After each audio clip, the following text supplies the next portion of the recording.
الحمد لله نحمده ونستعينه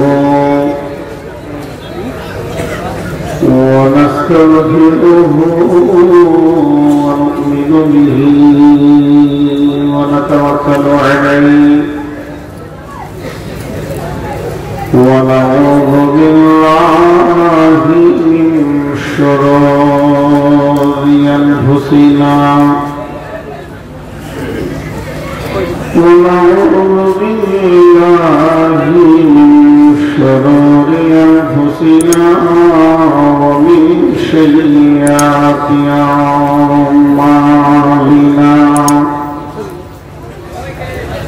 من يهده الله فلا مضل له ومن يضلله فلا هادي له وأشهد أن لا إله إلا الله وحده لا شريك له وأشهد أن محمدا عبده ورسوله الذي أرسله بالحق بصيرا ونذيرا وداعيا إلى الله بإذنه وسراجا منيرا أما بعد فإن خير الحديث كتاب الله وخير الهدي هدي محمد صلى الله عليه وسلم وشر الأمور محدثاتها وكل محدثة بدعة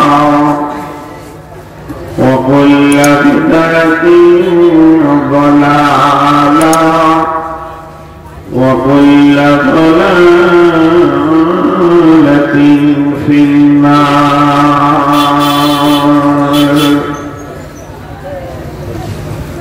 فقد قال الله تبارك وتعالى في كلامه المجيد وفرقانه الحميد أعوذ بالله من الشيطان الرجيم فأما من طغى وآثر الحياة الدنيا فإن الجحيم هي المأوى وأما من خاف مقام ربه ونهى النفس عن الهوى فإن الجنة هي المأوى. بسم الله الرحمن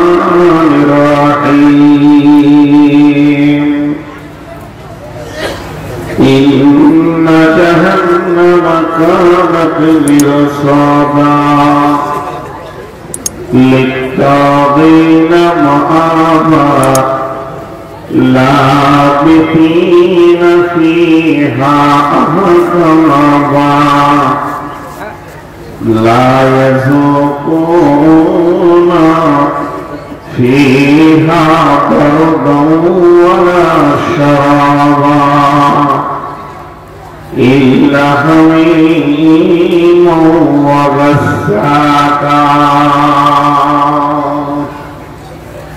للطاغين مآبا لابثين فيها أحقابا بسم الله الرحمن الرحيم وجوه يومئذ ناعمة لسعيها راضية في جنة عالية لا تسمع فيها لاغيا فيها عين جارية فيها سرر مرفوعة وأكواب موضوعة ونمارق مصفوفة وزرابي مبثوثة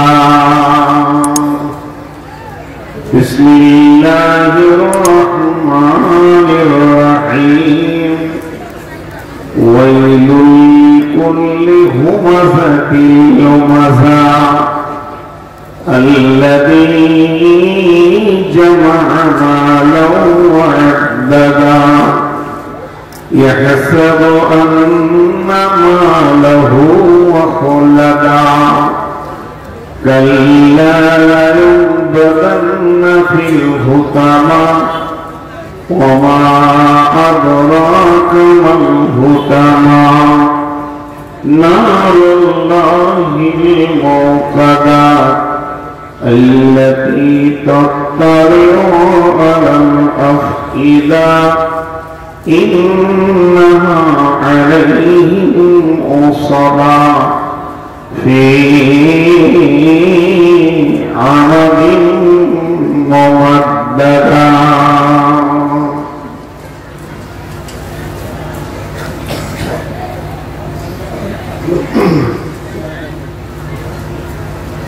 যেদিন তুমি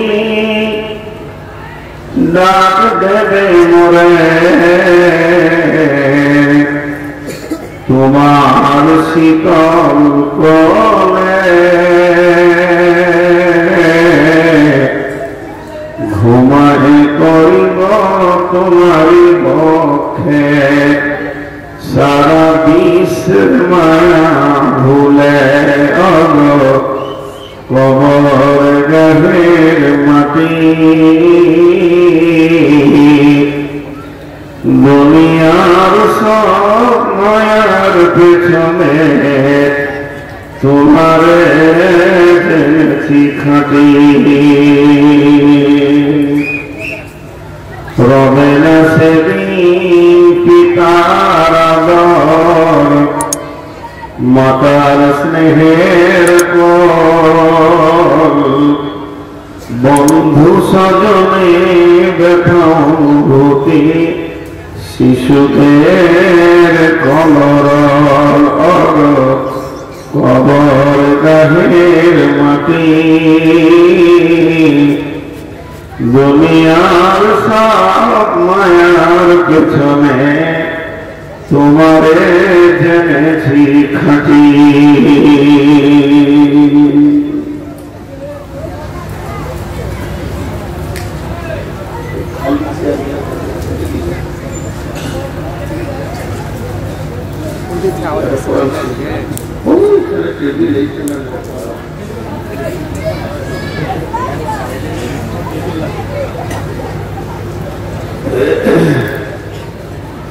শ্রদ্ধেয় আজকের সভার সভাপতি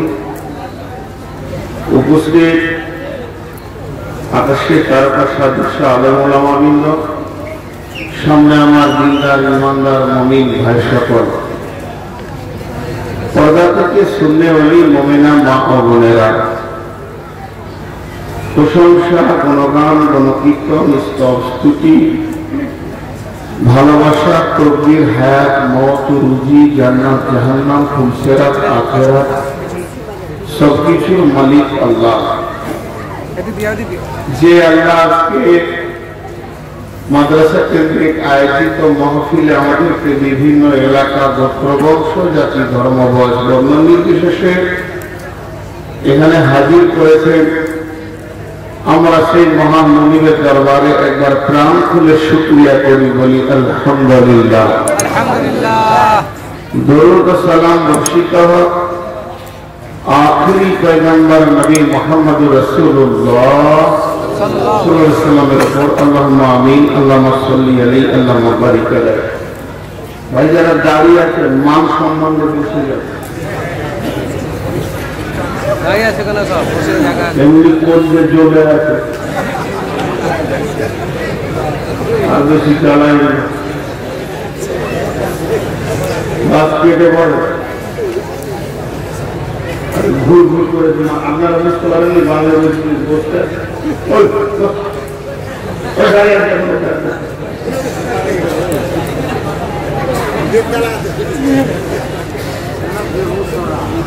শিক্ষিত সুধী মন্ডলী, আমি কোন একটা বিষয়কে কেন্দ্র করে কোরআনে বেশ কিছু আয়াত আপনাদের সামনে তেলাওয়াত করেছি, আর যখন এসেছি বিলবাড়িতে পৌঁছে যখন মঞ্চে উঠেছি তখন কিছু বলবো ইনশাআল্লাহ। যদি আমার আল্লাহ আমাকে তৌফিক দেন তো আগামীতে হায়াতে বেঁচে থাকবো না মরে যাবো, সেটা আল্লাহর হাতে। কিন্তু আজকালকার মানুষকে আল্লাহ অনেক সূক্ষ্ম বোঝার ক্ষমতা দিয়েছেন।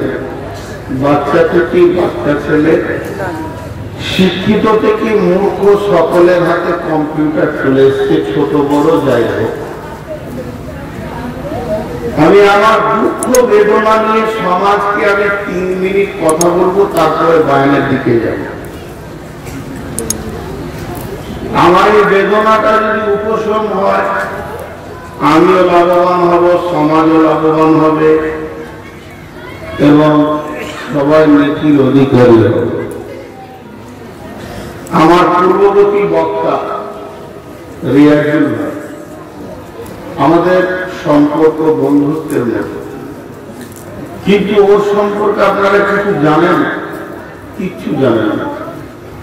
নূর মোহাম্মদকে 20 বছর পড়াবে, এত বড় পণ্ডিত আমাকে 20 বছর পড়াবে। আপনারা জানেন লোকটাকে চিনেন? আমি চিনি। আমি অনেক সময় বক্তার রুমে থাকলে ওর কাছে হাদিস নিয়ে গিয়ে বলি, বয়সে ছোট হতে পারে, সম্ভব যে ভাই এটা একটু বলে দেন তো, কোরআনের আয়াতের তফসির ভাই এটা একটু বলে দেন তো। আপনাদের কাছে 8:30টায় মৌলানা আলিয়াজুল স্যার বিসমিল্লাহ করেছে, আমার গাড়িটা তখন এখানে ঢুকেছে, আর উনি ছেড়ে গেলেন 10:30টা। 2 ঘন্টা। আমার মনে হয় বীরভূম জেলার একটা গৌরব, এত কোরআন বা হাদিস কাল মুখস্থ আছে বলে আমার মনে হয় না। কারণ আমরা বক্তা, আমরা চিনি তার কাছে কত মাল রোগ আছে, আমরা বুঝি যে কোনটা স্বর্ণকার, কোনটা সোনা, কোনটা তামা, কোনটা দস্তা বুঝে। কিন্তু আপনারা ওই লোকটাকে 2 ঘন্টা 10 মিনিট পেয়েছেন, তার ভিতরে মাত্র হাদিস কোরআন শুনেছেন 35 থেকে 40 মিনিট আমি দেখেছি। বাকি টাইমটা 100 টাকা, 10 টাকা, 20 টাকা। আচ্ছা, ওই দেহে দোয়াটা না করলে যদি ওকে টুকটা দিয়ে দিতে ঝরঝর করে পয়সা কটা, আপনার নামটা যদি না বলা হতো, লিস্টে যদি না পড়া হতো, 4টা হযরত আবু হুরায়রার হাদিস, 2টা মাসকিন জাবালের হাদিস, 2টা হয়তো আবু যারের হাদিস, 8টা কোরআনের আয়াত, 5টা হাদিসের তফসির শুনতে পেতেন না। দরকার ছিল ওই লিস্টে ধরে ধরে দেখা, কিন্তু তোমার দোষ নেই। যদি আপনার নামটা না বলা হয় তাহলে আপনি আবার কমিটিকে চাপ করবেন, কমিটিরও দোষ নেই। এই অভ্যাসটা খারাপ আমরা নিজেরাই করেছি। এখনই 100 টাকা দিয়েছে, ওর নামটা মাইকে না বলা হলে তখন আবার কমিটিকে বলবে, আবার কমিটি এসে মনালিয়াকে বলবে ওর নামে বলা হবে। আচ্ছা, অনুমোদন দিবে না। তাহলে এই আদতটা খারাপ করেছে কে? জি ভাই, তওবা করে নেন। যতজন দান করেছেন, আমি মুফতি নই আর আমি আগে কোনো গায়ক নই, তবে এতটুকু বললাম আপনারা আখেরাতে কেউ পাবেন না, এটা লিখে রাখেন। পাবেন না, এটা লিখে রাখেন, কারণ এটা দুনিয়াতে নাম নেওয়ার লেগে গুলো করেছে। এত বাহার কি দরকার? একটা মূল্যবান সম্পদ পেলেন আপনারা, নিজেরাও সময় দিলেন, উনিও সময় দিলেন, অথচ মধ্যখান থেকে তার কাছে কটা হাদিস লুকে নিল, এর ক্ষমতা হল না। এটা সমাজের কাছে আমার দুঃখ, বেদনা। শুধু একটা ঘটনা শুনিয়ে দিয়ে আমি আমার আয়াতের দিকে চলে যাই।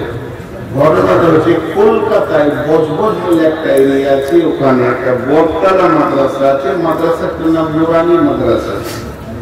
প্রায় 10 থেকে 15,000 লোক, আপনাদের 2,000 লোক তাও হবে। 10 থেকে 15,000 লোক, বিরাট ময়দান, নদীর ধারে চড়ে। আমি আছি সরকার সাহেব আর 2 জন বক্তা। আমাকে বললো আপনি কালেকশন করবেন, 10 মিনিট থেকে 11 মিনিট না হয় 9 মিনিটে ছাড়বেন না। 10 মিনিট কালেকশন করলাম, টোটাল কালেকশন হলো 2,500 টাকা।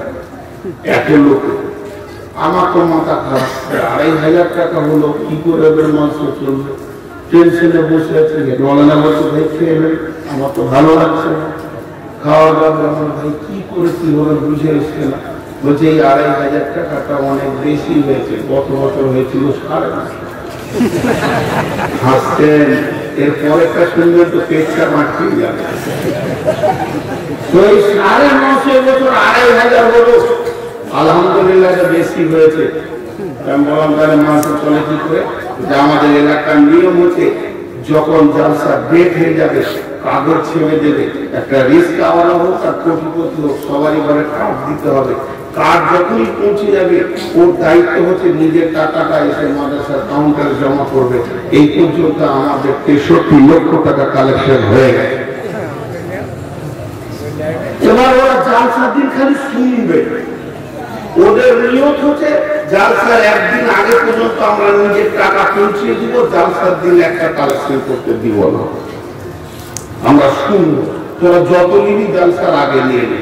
কেন? এই আদতটা যদি আমরা তৈরি করি তো হবে না, অটোমেটিক হবে। চেষ্টা করলেই হবে। তারা পেরেছে, আমরা পারবো না কেন? আমার গ্রামের পরিবারে যদি 10 মিনিট কালেকশন করে তাহলে বক্তাকে টেনে নামিয়ে দেবে আর কমিটি কপিতে দিবে। কেন? তাহলে মাসে চলছে কি করে? 10 লক্ষ 20 লক্ষ টাকার কালেকশন আছে, জলসার আগে দিলে টেনশন নেই। ভাই আপনাদের কাছে আমি বলছি, কমিটি আপনাদের কাছে মজবুর। আমি কমিটিকে দোষ দিচ্ছি না, বক্তাকেও দোষ দিচ্ছি না। আপনারা আদরগুলো চেঞ্জ করেন। আল্লাহ আমাদের সকলকে মাফ করুন। আমি আপনাদের সামনে মহাগ্রন্থ আল কোরআন থেকে কয়েকটি আয়াত করেছি, যে আয়াতগুলোকে কেন্দ্রবিন্দুর মধ্যে রেখে খুব স্বল্প সময়ে কয়েকটি কথা বলে আজকে আমি সমাপনী দিব বলে নিয়োগ করেছি। যদি আমার মাবুদ আমাকে তৌফিক দেন তো আমার তৌফিক ইল্লা বিল্লাহ। মহতারাম ভাইরা, আজিজ ও বুজুর্গদোস্ত, ভূমিকা হিসেবে একটা অংশ নিচ্ছি। এটা অনেকবার শুনে থাকলো, আরেকবার শুনেলেন, 2 থেকে 3 মিনিটের বেশি নিল না। আমাদের আসল ঠিকানা কিন্তু হলো আখিরাত। পৃথিবী আমাদের আসল ঠিকানা নয়। আমরা প্রচলিত কিছু ভুল কথা ব্যবহার করি, তারপরও সেটা ঠিক। কিছু ভুল ব্যবহার করি, তারপরও সেটা ঠিক। যেমন আপনি যদি আপনার খালাকে জিজ্ঞেস করেন, খালামা কি করছেন? বলে ভাত রাঁধছি। अच्छा भात रांधा है ना, भात खेते हैं রান্না হয় যেটা সেটা চাল, ভাত হয়ে গেলে আবার তাদের কেউ রান্না ভাত রান্না করে। তো এগুলো প্রচলিত ভুল, তারপরও ঠিক। একটা বাচ্চা ছেলেকে আমি এই বয়সে দেখেছি, 5 বছর বয়সে, তখন এত বড় বয়স কত বাড়বে, কিন্তু বয়স বাড়ে না, বরং বয়স কমে, বয়স কমে। এগুলো হচ্ছে তথ্য কথা, প্রচলিত ভুল, তারপরও ঠিক ওই ধরনের। এখন যদি আপনাদেরকে জিজ্ঞেস করি আপনারা কি করছেন, বলে চুপ করে বসে আছে। জি ভাই, রাজধানী ট্রেনে উঠেছেন, কামরূপে উঠেছেন, আপনি খাগড়াঘাটে, কামরূপ দ্রুত গতিতে গুয়াহাটির দিকে ধরছে, 130-140-এ তার গতি। সেই অবস্থায় আপনার বন্ধু আপনাকে জিজ্ঞেস করছে, আপনি জানলার ধারে গালে হাত দিয়ে বসে আছেন, কি করছেন? তো বলছে চুপ করে বসে আছে। ভাই বসে আছে না দৌড়ছে? বলেন, ট্রেনের ভিতরে যাত্রীটা বসে আছে না দৌড়ছে? তখন ওর বন্ধু বলছে, ভাই তুই ভাবছিস বসে আছি, কিন্তু তুই প্রতিনিয়ত গুয়াহাটির দিকে দৌড়ছিস।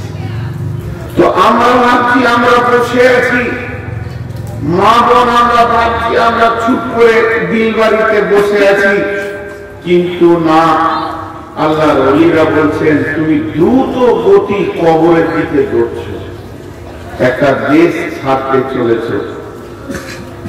दुनिया ऐसे एक जगह है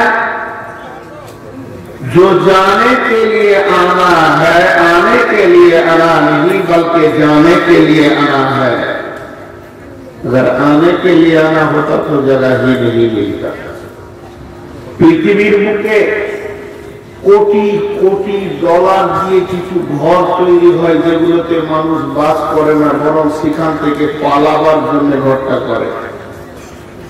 সেই ঘরটা কি? এয়ারপোর্ট। কত কোটি টাকা দিয়ে তৈরি করেছে, কিন্তু ওই জায়গায় যখন মানুষ যায়, সে আরেক জায়গায় যাওয়ার জন্য ওখানে যায়। বাস স্ট্যান্ড, রেলওয়ে স্টেশন, এখানে থাকার জন্য এই ঘরগুলো বানানো হয় না, বরং চলে যাওয়ার জন্য বানানো হয়। এয়ারপোর্টে যদি আপনার সঙ্গে আমার দেখা হয়, খাগড়াঘাট স্টেশনে যদি আপনার সঙ্গে আমার দেখা হয়, তো আপনি প্রথম কথা আমাকে বলবেন কোথায় যাবেন, কোথায় যাবেন, ডানে না বামে, আপে না ডাউনে, প্রশ্ন করবেন। তো এই পৃথিবীটা ঠিক ওই রকম। এটা একটা হলো আপনার কিনা platform, railway station, bus stand, airport. এখানে এসেছি, চলে যেতে হবে। ঠিকানা দুটি, একটা জান্নাত একটা জাহান্নাম। কোথায় যাবেন? দুটি বিমান আসবে, একটা বিমান নিয়ে চলে যাবে জাহান্নামে, আর একটা বিমান নিয়ে যাবে জান্নাতে। আপনি যাবেন কই? কোথায় যাবেন? আমরা সবাই বলবো জান্নাতে। জাহান্নামের প্লেনটা তাহলে কি খালি দৌড়বে? জি না, পাথর যাত্রী চাপবে। আমরা টোটাল কয়টা দেশ ভ্রমণ করি? 6টা। অনেকবার বলেছি, এই জন্য প্রথমেই বললাম কয়টা? 6টা। শেষটা হলো আলাম আখিরাত। তার কয়টা গুরু? দুটি, একটা জান্নাত আর একটা জাহান্নাম। পৃথিবী আমাদের ঠিকানা নাই।